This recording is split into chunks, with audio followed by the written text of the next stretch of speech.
Book Cursory presents Big Magic by Elizabeth.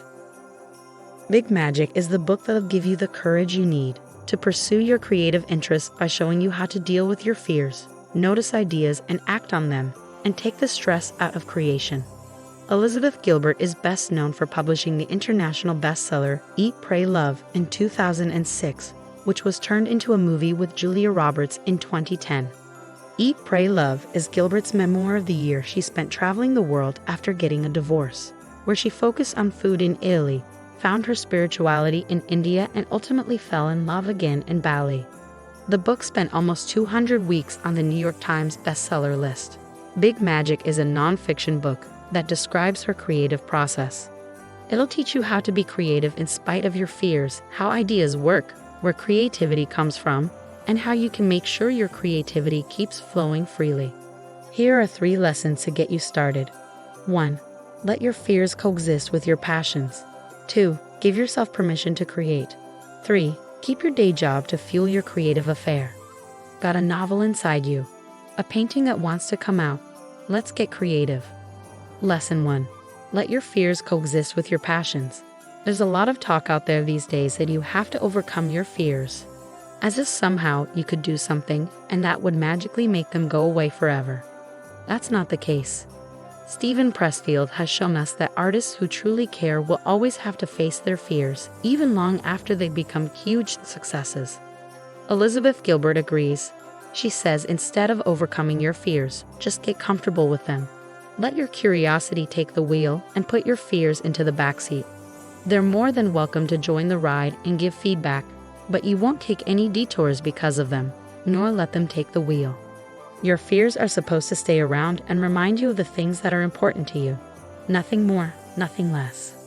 So learn to let your fears and passions coexist, and it'll help you move on and write the next page, take the next stroke with your painting brush, or record the next karaoke video, no matter what anyone thinks, including you. Lesson 2. Give yourself permission to create, even if you start at 0. The thought, "I'm going to start a daily blog," sounds great in your head for about 12 seconds. Then the fears and doubts kick in. You'll run out of things to say after a week. You don't have the discipline to publish daily. You'll produce a ton of crap. I had similar conversations in my own head before starting this YouTube channel, but I went ahead and gave myself permission to do it anyway. Sure, the first summaries on this channel aren't nearly as good as some of the newer ones. But being okay with producing something that's not as good is exactly what I needed to do before I was able to get here in the first place. You have a right to create, no matter where you're starting from. Whether you have always had a talent or start at absolute 0, tell yourself that. Say it out loud. I'm a writer. I'm a painter. I'm a singer.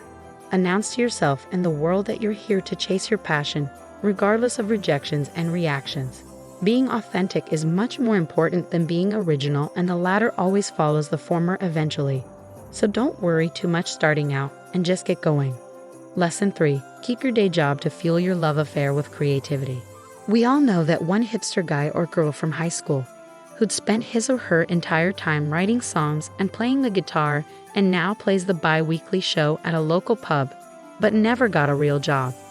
That's the cliche version of an artist's life, and it'd best stay that, because it often chokes your creativity due to the stress of having to pay your bills with your art.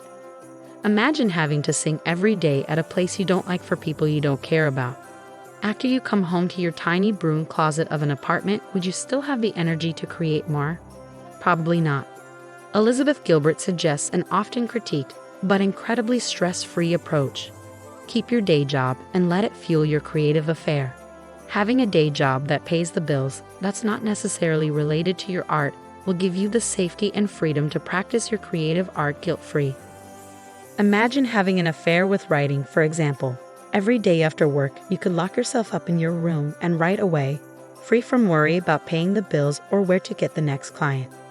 Nobody can guarantee you that you'll be successful, and forcing yourself to create something that'll make you famous and wealthy fast will suck all the fun out of creating. How can you possibly create your best work like that?